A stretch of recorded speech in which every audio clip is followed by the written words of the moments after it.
Boy, we've come a long way. You know, in the old days, there were no lights, no heat, no creature comforts. Just creatures. Everyone comfy? No, sir. Not at all.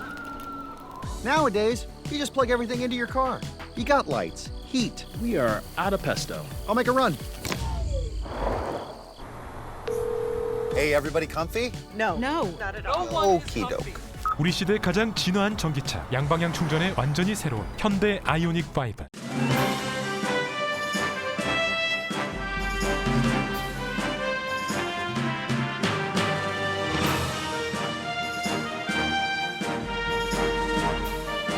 항상 미소가 함께하는 시원한 7월을 보내시기 바랍니다.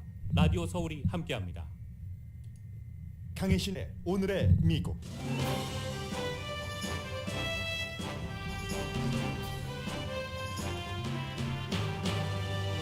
(6월) 홀세일 가격은 11.3%나 올라서 3월에 기록적인 것에 근접했지만 5월보다는 내려갔습니다. 지난주 실업수당 청구는 지난해 11월 이후 최고치인 24만 4천 명이었습니다. 주식시장은 여러 가지로 이슈가 있어서 크게 내려갑니다. 푸드뱅크에는 다시 줄이 길어집니다. 이자율 인상이 몇 퍼센트 될지가 큰 관심입니다. 바이든 대통령이 이스라엘에서 이란의 핵무기 개발을 중단시키기 위해서 군사력도 쓸 수 있다고 말했습니다. 일부에서는 헤드라인이 군사력 사용은 마지막 카드다 라지만 또 다른 거의 모든 언론의 헤드라인은 군사력도 사용 옵션이다입니다. 북한이 연결됩니다. 이스라엘 총리와의 회담에서 바이든 대통령은 우크라이나를 군사 지원해주는 것을 늘려달라는 요청을 할 것으로 알려졌습니다. 이스라엘은 이미 러시아의 우크라이나 침공 이후 모스크바의 관계를 수정 중입니다. 트럼프 전 대통령이 2024년 대선 출마에 관해서 마음을 결정했다는 보도가 오늘 아침 나왔습니다. 저도 아직 정확하게 파악되지 않아서 광고 들으시는 동안 파악한 뒤에 전해드리겠습니다. 10살짜리 여자아이를 임신시켜 다른 주에서 원정 낙태 시술을 받게 한 오하이오주 한 남자가 강간 혐의로 기소됐습니다. 월스트리트저널과 팍스뉴스 등은 그동안 이 사건이 진보가 지어낸 이야기일 가능성이 높다고 보도해왔습니다. 우버 운전자에게 성폭행을 당했다고 주장하는 550명의 여성이 우버를 고소했습니다. 러시아 로켓 공격으로 어린이를 포함해 22명 우크라이나 사람 숨지고 100여 명이 부상했습니다. 여러분 안녕하십니까? 오늘의 미국 강혜신입니다. 지금 케이블 텔레비전에서는 우크라이나 그 현장을 보도를 하고 있고 저는 여러분들께 지금 이스라엘을 방문하고 있는 미국 대통령 뉴스부터 전해드리겠습니다. 많은 한국 뉴스 매체에서는 한국 중심으로 이제 그 미국을 보는 시각들 그리고 그런 매체의 뉴스를 받아서 전하게 되는 경우가 많습니다. 그래서 사실은 우리가 살고 있는 미국 대통령이 이스라엘을 방문해도 사우디를 방문해도 저쪽 그 국제 뉴스 뒤에서 처리하게 되는 경우가 많은데 물론 그 한인들의 관심이 조금 떨어지는 분야일 수도 있습니다만 오늘 저는 이 뉴스를 접하면서 북한의 문제를 바이든 대통령이 어떻게 해결을 할 것인가 그리고 우크라이나에 대해서 한국이나 미국이나 일본이나 인도, 이스라엘의 입장이 각각 그 대러시아 입장이요. 다른데 이 부분도 생각해 볼 만하다. 그 한국의 우크라이나에 대한 입장. 이런 면에서 지금 바이든 대통령의 이스라엘 방문부터 전해드리겠습니다. 먼저 야이르 라피트 총리 2주일 전에 총리 대행이 돼서 이름이 익숙하지가 않습니다. 이 총리와 그 회담에서 바이든 대통령이 이란의 핵폭탄 개발을 막기 위해서 미국이 사용할 수 있는 옵션 가운데는 군사 옵션도 들어있다라고 얘기를 했습니다. 그랬더니 미국의 일부 언론에서는 마지막 카드가 군사 옵션이다라고 얘기를 했지만 거의 모든 언론은 군사 옵션까지 포함되어 있다. 이런 얘기입니다. 뭐 미국뿐만이 아니라 영국의 BBC나 가디언도 모두 군사 옵션이 포함이 돼 있다는 것을 강조를 해서 얘기를 합니다. 이란은 북한과 마찬가지로 본인들이 그 본인 국가가 하고 있는 그 핵 개발은 평화적인 것이고 필요한 것이라고 주장을 합니다. 그런데 여기에 대해서 심지어 이란과 핵 협상을 다시 트럼프 시대에 끊어졌던 것을 하기를 원하는 미국의 바이든 대통령조차도 무기를 사용하는 것도 옵션에 포함되어 있다라고 얘기를 합니다. 이스라엘은 그동안 아랍 군대와 협조를 해서 이란의 드론을 많이 격추시켜 왔습니다. 이스라엘에는 이란이 가장 큰 적이기도 하니까요.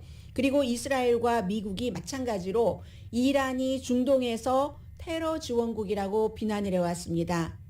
중동 어느 국가에서 어떠한 일이 발생하고 테러가 발생했을 때 항상 저희 북한에서 간 기술이 아니야? 이런 얘기도 하고 있죠. 이란에도 똑같이 적용이 됩니다. 예를 들어서 그 레바논에서의 헤즈볼라 운동이라든가 팔레스타인 하마스 당이 있지만 그렇지만 이스라엘에서는 하마스를 테러 그룹이라고 규정을 하고 있으니까 이런 곳에 대한 그 무기 지원 같은 것을 이란이 한다는 겁니다. 지하드 그룹에도 지원을 하고 물론 이란은 부정을 하고 있습니다.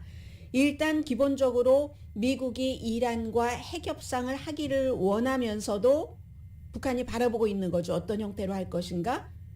군사력도 쓸 수 있다라고 얘기한 것이 중요하고요.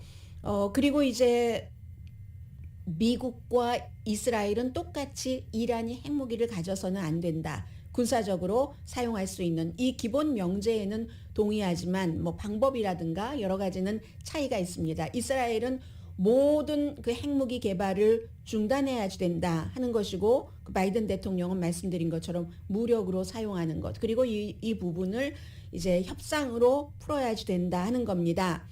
그리고 이제 민주당의 경우는 그 이스라엘이 뭔가 그 인종차별적인 정책을 쓴다라고 비난을 하고 있고 그렇기 때문에 이스라엘에 대해서 미국이 무조건적인 군사적인 지원하는 것을 상당히 비난을 하고 있습니다. 이 부분에 대해서 바이든 대통령은 이스라엘에서 그런 그 민주당의 비난이라고 얘기하는 것은 아주 그 일부고 잘못된 것이다라고 얘기를 하면서 역시 어제 잠시 들어보신 것과 마찬가지로 이스라엘과 미국과의 그 동맹 강화를 다시 한번 강조를 했습니다. 그리고 미국은 그 팔레스타인 협상 같은 것도 더 하기를 원하고 또 팔레스타인이 마찬가지고요. 평화 협상을 하기를 원하고 이 미국이 그 이스라엘 대사관을 텔아비브 이렇게 예루살렘 이런 옮긴 것을 다시 원위치해 주기를 바라고 이스라엘은 그런 것을 원치 않는 것이고 하는 것 이런 것이 이제 지금 굉장히 중요하고요. 내일 이제 그 팔레스타인을 먼저 방문을 해서 팔레스타인 대통령을 만나고 나서 이제 그 사우디아라비아로 가게 되는 겁니다. 그런데 미국의 바이든 대통령이 이란, 그 북한과 연관되는 이란뿐만이 아니라 이스라엘 새로운 총리 대행에게 요청한 게 있습니다. 요청이라고 볼 수도 있고 압박이라고 볼 수도 있습니다. 러시아가 우크라이나를 침공한 이후에 가장 미국이 원하는 대로 협조해 주지 않은 국가가 세 국가를 뽑으라면 넘버 1 중국, 넘버 2 인도, 넘버 3 이스라엘이라고 할 수 있습니다. 어떤 국가는 이념 여러 가지가 통하기 때문에 중국을 볼 수 있고요. 그리고 인도나 이스라엘은 무기 거래. 인도는 요즘 러시아에서 오일도 굉장히 싸게 사오고 있습니다만 그런 무기 거래 같은 것들 있기 때문에 교환 서로 그 상호 작용이 있기 때문에 어느 다른 나라들처럼 미국에 딱 달라붙지 않았습니다. 그런데 시간이 지나면서 이스라엘도 결국은 모스크바의 관계를 수정하기 시작했고 지금은 우크라이나에 어떠한 무기도 보냅니다. 물론 우크라이나가 원하는 정도는 아니지만 그걸 바이든 대통령이 무기를 최첨단 무기를 더 보내달라고 요청 내지는 그 압박을 가하는 겁니다. 그리고 원래 2월 24일 러시아가 우크라이나를 침공하기 전에 이스라엘이 무기 시스템이 워낙에 강하니까 우크라이나의 어떠한 무기 시스템을 팔기로 다 약속을 해놓고 막상 전쟁이 시작되니까 우리의 또 다른 친구인 러시아의 입장, 러시아의 눈치도 봐야 되니까 그것을 최종적인 허가를 내지 않고 이렇게 된 그 상태에서 미국 대통령이 지금 하는 것보다 더 많은 무기 지원을 해라 하는 것을 어제 그 얘기를 했고요. 그러자 이제 뭐 헬멧도 보내고 방탄조끼도 보내고 아예 그 숫자까지 뭐 1,500개 또 지뢰 그 제거복 같은 것도 수백 개, 뭐 가스 마스크 같은 것, 다른 장비 같은 것도 보낸다 하고 약속을 했습니다. 그리고 이제 미국 정보로는 그 지금 이스라엘 쪽에 우크라이나에 그 많은 무기를 보내라 하는데 며칠 전에 말씀드린 것처럼 국가안보보좌관 백악관의 잭 설리반은 지금 이미 이란의 무기가 러시아로 지원돼서 그 무기로 우크라이나를 공격을 하고 있을 수도 있다는 얘기가 나옵니다. 이란은 러시아, 이스라엘은 처음에는 러시아와 가까우니까 그랬다가 이제는 미국 쪽으로 거의 이 전쟁에 있어서는 상당 부분 돌아서게 된 거고요. 그리고는 이제 미국 대통령이 여러분과 제가 살고 있는 미국의 이 대통령이 마흐무드 아바스 팔레스타인 대통령과 내일 협상을 하는데 사실은 이 협상보다는 뭐 병원도 방문한다고 하고 하지만 그것보다는 이스라엘과 다른 그 아랍 국가들이 관계가 전과는 달리 상당히 그 좋아진 뭐 정치적인 것, 지형적인 것 때문에 아랍 국가들이 이스라엘을 상당히 적처럼 생각하고 멀리 생각하고 했다가 시대가 변하니까 국가의 이해관계가 달라져서 이스라엘에서도 조금 양보하고 아랍 국가에서도 미국 등이 중재를 해서 이스라엘과 지금 손을 잡고 있잖아요. 그런 것들이 아마 팔레스타인의 무하메드 아바스 대통령을 만나는 것보다 미국 바이든 대통령에게는 더 중요해 보입니다. 뭐 바레인이라든가 유나이티드 아랍 에미레이츠라든가 모로코라든가 이런 나라들이 이스라엘과 점점 가까워지고 있죠. 그리고 또 하나 가장 중요한 것은 내일 도착할 사우디아라비아인데 미국 대통령이 가장 중요하게 생각했었던 것을 이 세계의 흐름이 바뀌면서 어느 정도 수정을 할 수 있는가 하는 것을 보여줍니다. 좀 전에 나온 뉴스에 따르면 사우디아라비아 왕세자를 만나서 이 오일이냐 인권이냐잖아요. 미국이 중국과 거래를 하고 딜을 하는 협상, 러시아라든가 아니면 북한 같은 나라와 딜을 할 때 인권 같은 것이 들어가죠. 쿠바, 또 독재자, 뭐 무슨 터키 이런 국가와 그 협상을 하고 할 때 그런데 이번에 자말 카쇼기라는 사우디아라비아 국적이면서 미국 영주권도 갖고 있는 워싱턴 포스트의 칼럼니스트가 사우디아라비아에 대해서 여러 가지 인권이라든가 독재 성향이라든가 이런 것을 그 애국적인 마음으로 비난하는 칼럼을 썼다가 그 왕세자에 의해서 암살당한 것으로 미국의 CIA와 세계의 정보국이 공통적으로 결론을 내린 그 사건에 대해서 바이든 대통령이 내일 왕세자를 만나서 거론하지 않을 것으로 보입니다. 기자들이 물어봤는데 대통령이 뭐라고 얘기를 하냐면 지금 사우디아라비아를 방문하는 것은 더 큰 이슈다. 그 큰 이슈 누구나 다 압니다. 사우디아라비아가 최대 오일 생산국이니까 지금 뭐 이러한 상태에서 생산량을 늘려주십시오라고 부탁을 하려고 하는데 그걸 그렇게는 말하지 않고 더 큰 이슈가 있기 때문에 지금은 그게 포커스가 아니다라고 얘기를 합니다. 결국은 수정하는 겁니다.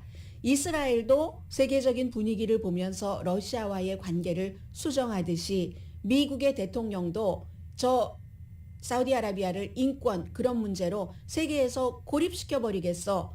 이게 선거 캠페인을 할 때 공약이었는데 심지어 그 공약조차도 상황이 바뀌면서 우크라이나 전쟁이 터지면서 뭐 미국보다도 유럽에 더 값싼 에너지가 필요하니까 사우디아라비아에 아쉬운 소리를 하기 위해서는 사우디아라비아에서 가장 싫어했었던 그 문제, 인권 문제를 얘기하지 않는다는 겁니다. 이게 이제 국제적인 그 정치인 거고요.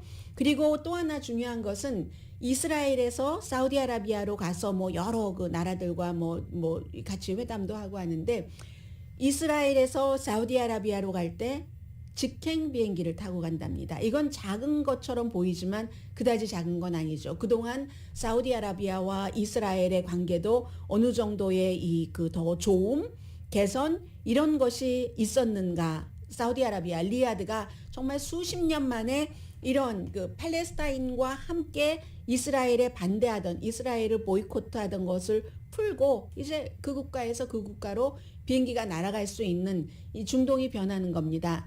중동이 이런 형태로 변하니까 예전에는 이스라엘 대 팔레스타인 그리고 팔레스타인 뒤에는 거의 모든 아랍 국가가 딱 있었는데 지금은 그 많은 아랍 국가 가운데서 현대 사회의 자국의 이익에 따라서 이스라엘 쪽, 미국 쪽과도 막 그 협상을 한단 말이죠. 그러니까 이제 이러한 그 변화가 일어나죠. 중동에서 변화가 일어나니까 완전 극대극이 아니니까 이 트럼프 전 대통령이라든가 바이든 현 대통령이라든가 중국이라는 곳을 더 많이 겨냥을 할 수 있게 되는 거고 중동이 미국의 그 국제 정책에서 아주 최대의 포커스였었던 때는 빌 클린턴 전 대통령 때입니다. 그때 그랬기 때문에 마지막에 빌 클린턴 전 대통령이 북한에 가지 못한 거죠. 메들린 올브라이트라는 미국의 최초의 여자 국무장관만 보내고 나서 그 일을 물론 모니카 루이스키 이런 사건도 있었지만 마무리 짓지 못한 겁니다. 그런데 시간이 지나면서 이제 중동은 이스라엘을 중동의 다른 국가들이 그 자국의 이익에 따라서 서로 협조하고 포용하는 것이 늘어나면서 미국의 국제 이슈에 있어서 넘버원이 아니게 됐습니다. 중국과 러시아가 넘버원인 거고요. 그리고 이제 또 하나는 어느 나라나 미국의 대통령이 방문을 할 때 아주 예전부터 늘 있는 얘기입니다. 한국에 얼마 전에 방문을 했었을 때도 미군 쫓겨났었잖아요. 무슨 뭐 불미스러운 일로 똑같은 일이 이스라엘에서도 일어났습니다. 보통 대통령이 방문할 때는 대통령에 앞서서 그 예루살렘에 그 경호원들이 가는데 한 그 술집 밖에서 이스라엘의 보도에 따르면 한국에서도 똑같이 미국에선 그게 뭐 많이 나오지는 않았지만 한국에서 먼저 보도를 했잖아요. 이스라엘에서 술집에서 여성을 뭐 성폭행하는 그런 혐의. 그러나 결국은 그 비밀 경호원은 그럼 또 미국의 망신이기도 하잖아요. 기소되지 않은 채 미국으로 돌려보내졌다. 이런 일도 있고요. 그리고 또 하나는 미국의 대통령이 해외에 방문할 때 항상 기자들이 이제 같이 동행을 하면서 여러 가지 이슈를 대통령에게 물어보고 곤란하게 하고 답변을 들으려고 하고 때로는 대통령이 그 질문이 너무나 불편하기 때문에 화를 내기도 합니다. 어제 어떤 일이 있었냐면 어제가 미국의 그 소매 그 지수가 6월 달에 지난 1년 전에 비해서 9.1%가 늘어나서 사상 최고를 기록했잖아요. 그런저런 얘기를 하면서 그 잭이라는 그 퍼스트 네임을 가진 기자가 물어봤습니다. 대통령에게. 지금 민주당의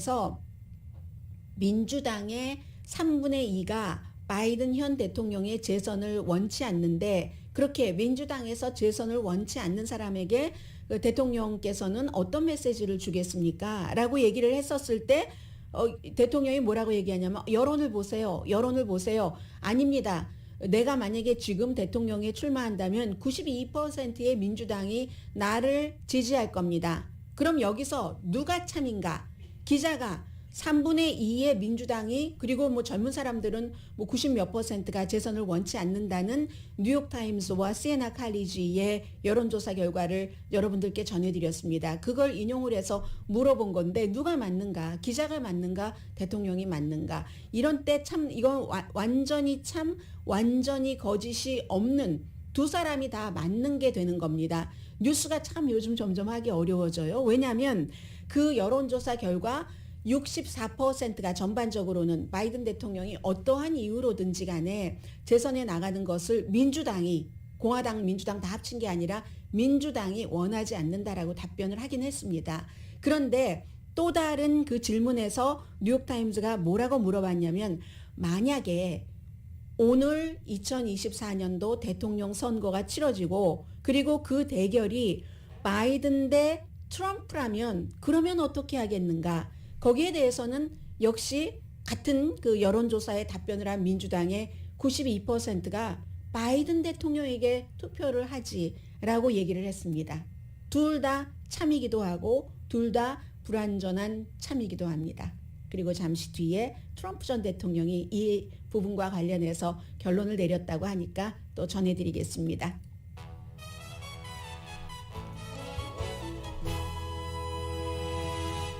오늘의 미국은 존경받는 기업 17년 연속 1위, 소비자 신뢰도 1위인 유한양행 뉴오리진 미주 총판 피부과학 셀리온, 이민법 가정법 전문 제인정 종합법률 사무소, 거위털이불 전문회사 코지다운, 복강경 수술 전문 장지아 외과, 검정콩 생순두부 수라원 순두부, 리프팅의 명가 미러클 레이저 클리닉, 수화연을 핫세일 중인 한국 홈쇼핑 공동폰입니다.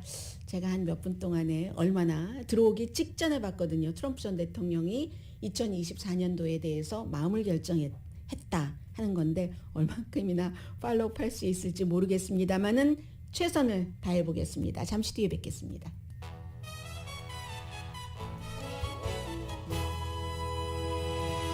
라디오 서울 방송 오늘의 미국 듣고 계십니다. 이 트럼프 전 대통령은 제가 그 몇 분 동안 이 기사를 봤는데 엔터테이너 중에 엔터테이너 맞습니다. 트럼프 전 대통령이 정치 경력 전혀 없이 그렇게 대통령에 당선될 수 있었던 것도 그런 사람들이 무엇을 듣기를 원하고 어떻게 이걸 조절을 해야지 되는가 하는 You Fired 하고 텔레비전 그 리얼리티 쇼에서 나왔었던 그런 것을 너무 잘했기 때문인데 이번에도 마찬가지입니다. 잡지 그 뉴욕이라는 굉장히 조금 뭐라고 말씀드리면 되나요? 수준 높은 잡지라고 말씀드릴 수 있는데 그 잡지 뉴욕과 인터뷰를 했는데 이 인터뷰한 기사가 너무 방대하기 때문에 다 읽을 수 있는 시간은 없었습니다. 그런데 뭐라고 얘기를 했냐면 그 핵심을 말씀드리자면은 트럼프 전 대통령이 이 그 잡지 뉴욕과 인터뷰에서 올리비아 뉴즈라는 그 기자와 인터뷰에서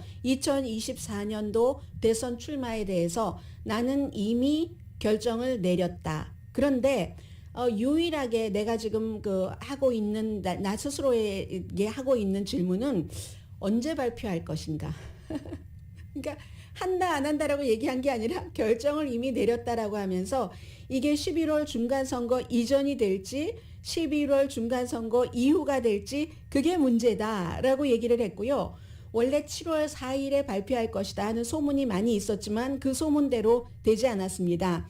그 당시에는 이제 그 이후에 의회에 지금 스티브 배넌 얼굴이 보이네요. 수석 전략가. 이런 의사당 청문회 이런 것도 있고 또 이제 고소 당한 이런 것들도 있기 때문에 뭔가 조금 의논할 만한 그런 것들이 필요했답니다. 그래서 그동안 린지 그레이엄이라든가 아니면 케빈 맥카티 공화당의 하원 원내대표가 7월 4일에 발표하는 것을 막았답니다. 반대했답니다.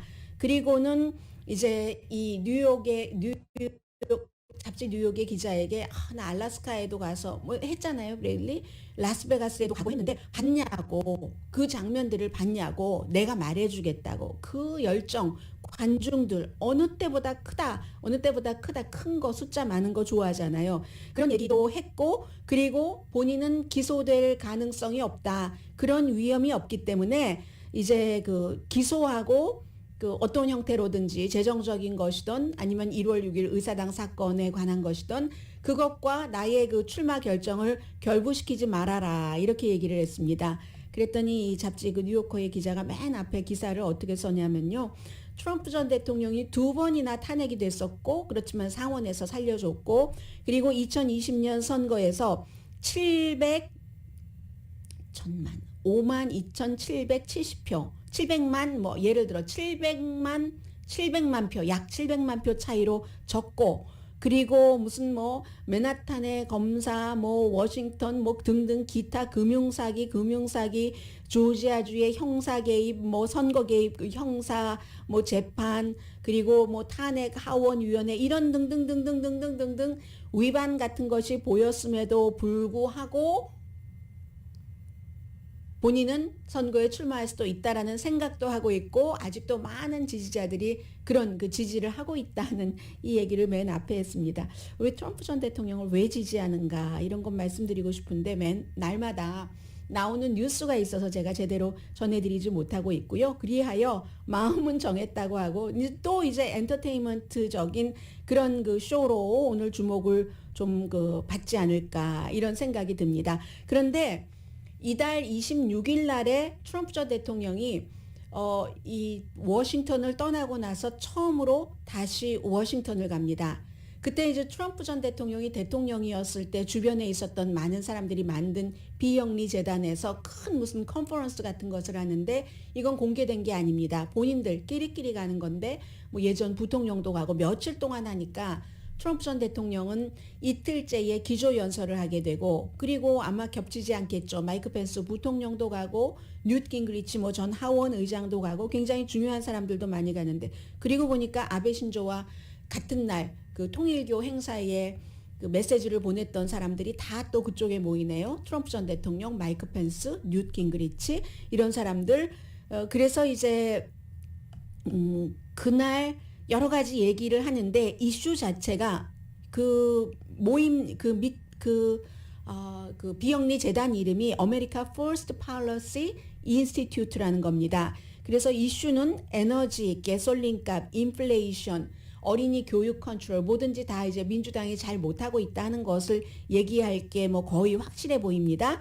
그래서 거기에 가서 뭐 전에 무역 대표도 가고요. 에너지 장관 릭 페리 텍사스 주지사였었던 그런 많은 케빈 맥카티 공화당의 하원 원내대표도 가고 당연히 테드 크루즈 그 공화당의 텍사스의 그 상원 의원이라든가 아니면 린지 그레이엄 그 의원도 가고 존 볼튼도 간답니다. 뭐 이런 사람들 가는데 존 볼튼이라든가 아니면 마이크 펜스 그 전 부통령은 트럼프 전 대통령과는 굉장히 껄끄러운 사이인데 시간 겹치지 않게 가는 것 같습니다. 이런 형태로 이제 그 보다 좀 본격적인 활동을 하는 것 같고 그에 비해서 론 디센티스라는 플로리다의 주지사라든가 버지니아주의 글렌 용킨이라는 공화당 주지사가 이제 그 뒤를 트럼프, 론 디센티스, 뭐 글렌 용킨 이런 사람들이 이제 뒤를 바짝 쫓아가고 있는데 이것도 조금 이 두 사람들도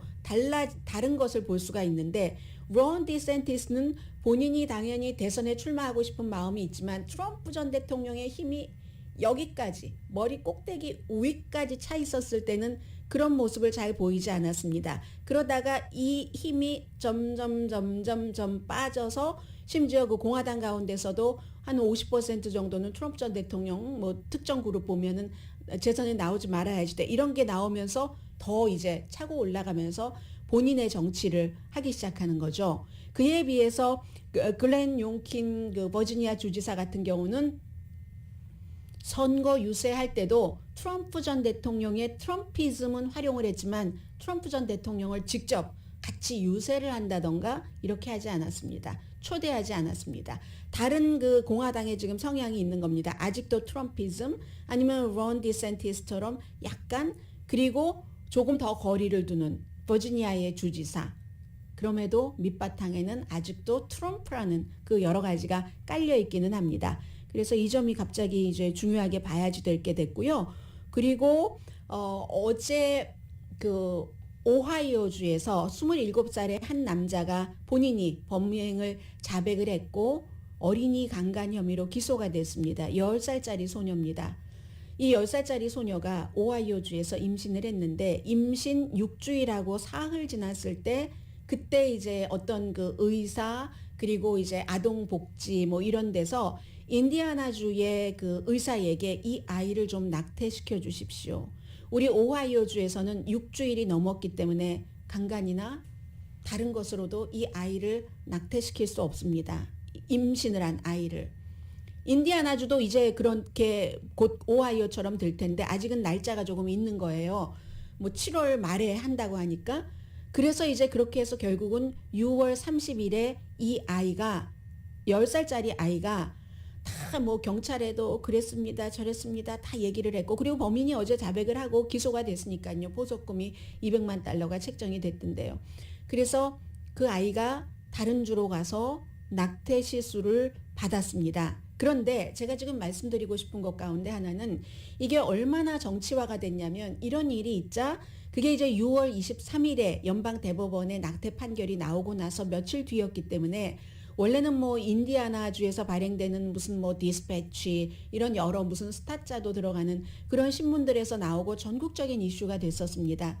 그리고 바이든 대통령이 이런 일이 일어날 수 있다. 연방대법원의 판결은 이라고 얘기를 하자 팍스뉴스에 오하이오의 주지사가 아니라 검찰총장이 출연을 해서 대통령이 마치 이런 것을 정치적으로 뭐 확인이 되지 않은 것들을 이용을 한다 하는 식으로 얘기를 했고요. 그리고 그 같은 용의자 존재하지도 않는다. 그리고 이 소녀도 마찬가지고 스토리를 아주 진보 측에서 만들어내는 스토리일 수 있다. 이렇게 얘기를 했습니다. 불과 월요일에도 그렇게 얘기를 했습니다. 그리고 나서 딱 또 이렇게 뭐 잡히고 이렇게 되니까 뭐라고 얘기를 하냐면 어떤 카운티에서 기소하고 있을 것 아니겠어요. 그랬더니 바로 그렇게 말한 검찰총장이 우리 오하이오주는 이런 범죄자들을 이렇게 빨리 색출을 한다. 이렇게 그 똑같은 입을 갖고 얘기를 했고 월스트리트저널도 어제 오후 7시 26분에 동부 시간으로 7시 26분이든가요. 제가 계산을 서부 시간이었는데 뭐 별로 중요하지 않으니까요. 이 뉴스 하는 사람 이게 단점이에요. 꼭 별거 아닌 것 가지고 신경 쓴다니까요. 어제 7시 26분에 월스트리트저널에 실린 사설입니다. 이런 소녀가 존재한다는 증거가 없다. 증거가 없다. 아무도 그 소녀가 사는 곳을 확인할 수 없었다. 진보의 주장에는 딱 맞지만 확인할 수 없는 편향된 스토리다.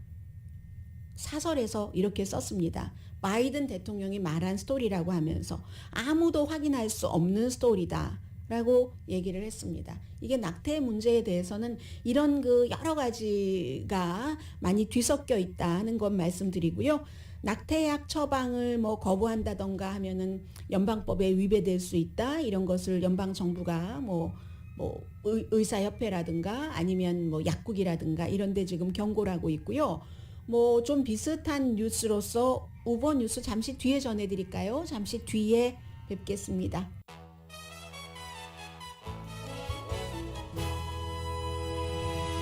라디오 서울 방송 오늘의 미국 듣고 계십니다. 먼저 우버 말씀을 드리겠습니다. 한국 분들도 우버 많이 타고 다니시기 때문에요. 그런데 우버 운전자가 뭐 강간이라든가 성폭행을 했다 하는 형태의 고소인데 우버의 얘기와 고소인들의 얘기가 다릅니다. 납치도 하고 뭐 아니면 뭐 스토킹을 한다던가 이런 거거든요. 그래서 샌프란시스코 카운티 그 수프리어 법원에 오늘 고소장을 접수를 했는데 우버 그 운전자에 의한 이 같은 일들은 많이 그 보고가 되고 신고가 됐었습니다. 그런데 우버에서는 2019년부터 2019년부터 2020년까지 1년 사이에 3,824건의 보고가 있었는데 그게 그 직전의 보고보다 38% 말하자면 이 같은 그 신고가 줄어들었다는 겁니다. 3,824건. 그런데 2017년부터 18년 사이에는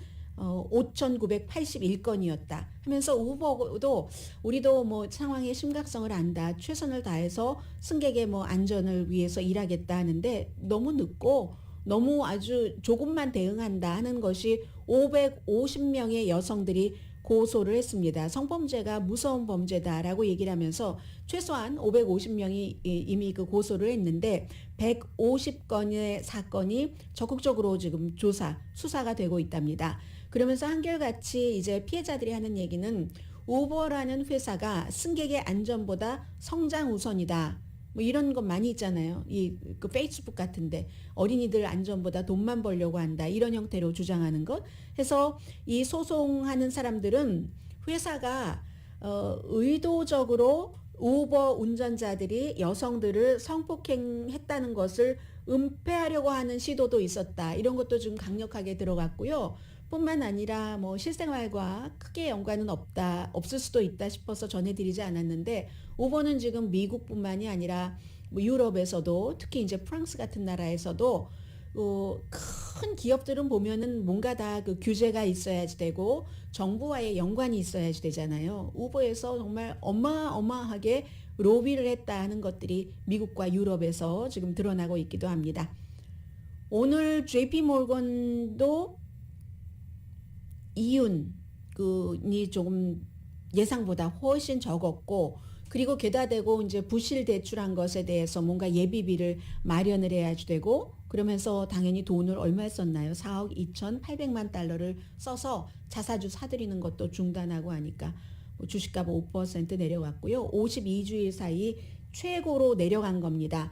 그래서 이제 그 JP 몰건 같은 경우는 지금 현재부터 보면은요, 다우지수가 조금 전에 보니까 한 400포인트 정도는 내려간 것 같았고요. 뭐 다른 오늘 주식시장 이런 문제도 있죠. 또 조금 있다가 말씀드릴 다우지수 386.92 지금 마이너스입니다.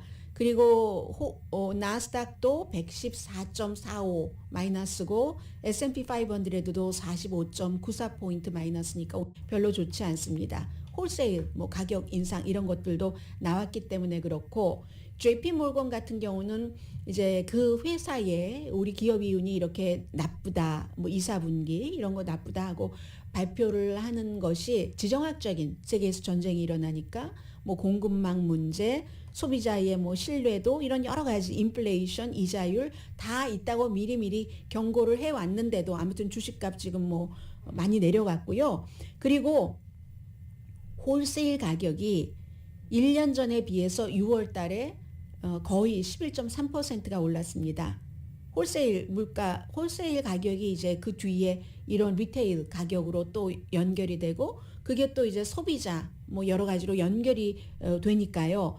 3월 달에 기록적이었거든요. 1년 전에 비해서 홀세일 가격이 뭐 생산 물가가 11.6% 올랐었는데 지금 11.3%니까 거의 비슷한 거잖아요. 근데 이 가운데 상당 부분은 90%는 에너지 때문에 일어나는 거라는 겁니다. 가솔린이 되었건 난방비가 되었건 아니면 산업 업계에서 필요한 에너지가 됐건 그게 가장 중요하고요. 그래서 일반 그 소비자 그 가격과 마찬가지로 홀세일 가격도 핵심, 아주 변동이 심한 것을 뺀 핵심, 변동이 심한 것은 일반 소비자 물가와 똑같이 계산을 합니다. 이 그 에너지와 그 식품, 그로서리 이런 것을 빼고 하면은 11.3%보다는 낮은 1년 전에 비해서 6.4% 홀세일 가격이 올랐답니다. 5월 달보다는 근데 이건 좀 낮았어요. 5월 달에는 6.8%였거든요. 그리고 한 달 사이에는 홀세일 가격이 0.3% 6월 달에 5월에 비해서 올랐다. 이거는 전문가 예상보다는 조금 낮습니다. 0.5% 오를 것으로 예상을 했었고요. 아무튼 이렇게 되니까 소비자 물가 지수가 6월 달에 1년 전에 비해서 9.1% 오르고 5월 달에 비해서 1.3% 올랐는데 홀세일 값도 오른다고 하고, 지난주 실업수당 청구한 사람이 24만 4천 명으로 2021년 11월 달 이후에 가장 많았고, 근데 이제 이것도 연속으로 계속 청구하는 사람은 한 4만 1,000명이 줄어들었답니다. 그래도 지금 뭐 133명 정도는 되는데, 이 실업수당 이걸 보면은 결론은 그동안 계속 말씀을 드려왔었던 잡 마켓이 아직도 좋기는 좋지만 좀 이제 약해지고 있네, 인플레이션 때문에 하는 것이 시작이 됐다고 보시면 되고요.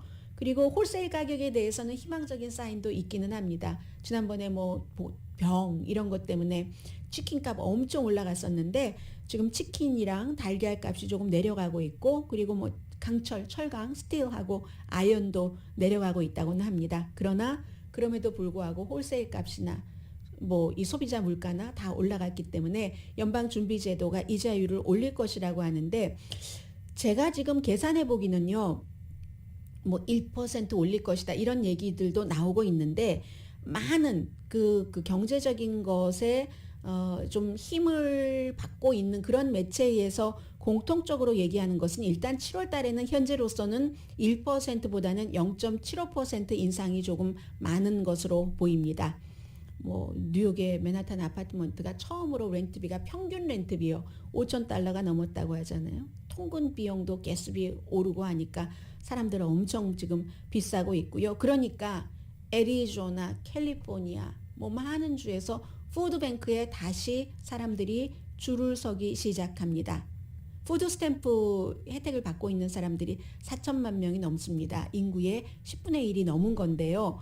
지금 휴스턴 같은 경우는 6월 달에 이 3주일 동안에 그 전에 비해서 이 푸드뱅크를 찾는 사람이 78%가 늘어났다고 하고, 캘리포니아주도 알라미다 카운티, 그 테슬라 공장이 있는 곳, 로스앤젤레스도 마찬가지로 푸드뱅크에서 음식을 받는 사람들이 무척 많습니다.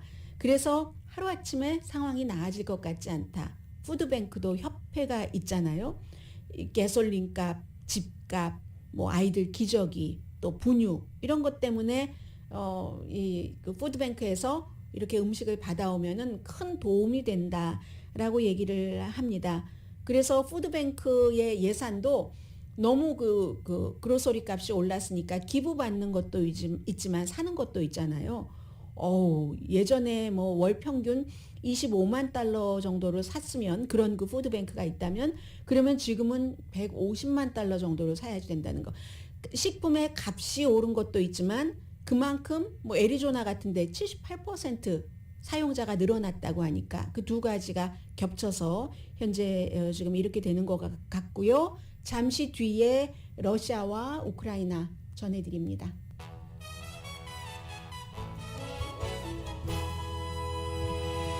라디오 서울 방송 오늘의 미국 듣고 계십니다. 네, 우크라이나와 그 러시아의 그 전쟁은 이제 조금 멈추는 것인가 하고 보면은 그게 그렇지가 않습니다. 양측에서 다 마찬가지입니다. 비니샤라는 곳, 아나스타샤 뭐 이런 형태의 SIA 네, 끝에 수도 키이브에서 남서쪽으로 좀 떨어진 곳이랍니다. 인구가 37만 명 있는 곳인데 여기서 러시아 로켓이 주거 지역을 공격을 해서 어린이 3명을 포함해 22명 숨졌고 100여 명 부상당했습니다. 주거 지역이라기보다는 오피스 빌딩을 공격을 했는데 사무실 빌딩을 9층짜리라는 것 같아요. 그런데 주거 지역도 파손이 됐습니다. maybe 뭐 같이 섞여 있는 지역인 것 같죠. 해서 3발의 미사일이었고 젤렌스키 대통령이 당연히 이건 공개적인 테러다라고 얘기를 합니다. 흑해의 잠수함 칼리브르 크루즈 미사일로 흑해에서 이렇게 공격을 했다 하는 것인데 러시아는 우리는 절대로 민간인을 타격하지 않는다는 게 러시아가 지금까지 끊임없이 얘기하고 있는 것이고 아직까지는 이제 여기에 대한 공식 입장은 내지 않고 있습니다. 그런가 하면은 우크라이나도 마찬가지입니다. 서방이 지원한 장거리 새로운 로켓 발사대로 러시아 말하자면 전선 너머까지 국경 너머라고까지도 말씀드릴 수 있겠죠. 전선 너머까지 공격을 했습니다. HIMAS, High Mobility, High Mobility, 이동성이 아주 좋은 포병 로켓 시스템을 이용을 해서 그러니까 서방 세계에서도 점점 더 괜찮은 그런 무기들을 지원을 하고 있기 때문에 성능이 좋은 것, 가볍고 성능이 좋고 하는 것. 이 미국이 우크라이나에 보낸 무슨 M37 곡사포에 비해서 성능이 한 7배 정도 뛰어나다고 하는 이런 것까지 이제 들어가는 겁니다. 그런 것을 이용을 해서 말하자면 러시아의 무슨 포병 작전이라든가 병참이라든가 특히 이제 동부 지역에서 러시아를 공격할 수 있는 이런 것 해서 러시아 작전을 방해할 수 있는 이런 일들을 우크라이나도 끊임없이 지금 하고 있거든요. 그렇게 되는 경우는 게임 체인저가 될 수도 있고 그것을 이제 바이든 대통령이 그런 것을 희망을 하면서 이스라엘에도 더 많은 무기를 보내달라라고 얘기를 하고 있는 겁니다. 오늘의 미국은 존경받는 기업 17년 연속 1위, 소비자 신뢰도 1위인 유한양행 뉴오리진 미주 총판 피부과학 셀리온, 이민법 가정법 전문 제인정 종합법률사무소, 거위털이불 전문회사 코지다운, 복강경 수술 전문 장지아 외과, 검정콩 생순두부 수라원 순두부, 리프팅의 명가 미러클 레이저 클리닉, 수화연을 핫세일 중인 한국 홈쇼핑 공동후원이었습니다. 10시에 좋은 아침, 좋은 하루 방송됩니다. 그리고 그렇게 미국과 러시아가 사실은 전쟁 중이지만 빌 리처슨 전 UN 대사 뉴멕시코 주지사가 러시아로 갑니다. 왜냐하면 미국 사람들, 구금돼 있는 사람들을 데려오기 위해서 이 같은 것은 이어지는 거죠. 그리고 미국이 강대국이니까 이런 일을 할 수 있는 겁니다. 국민을 지키는 일. 강희신이었습니다.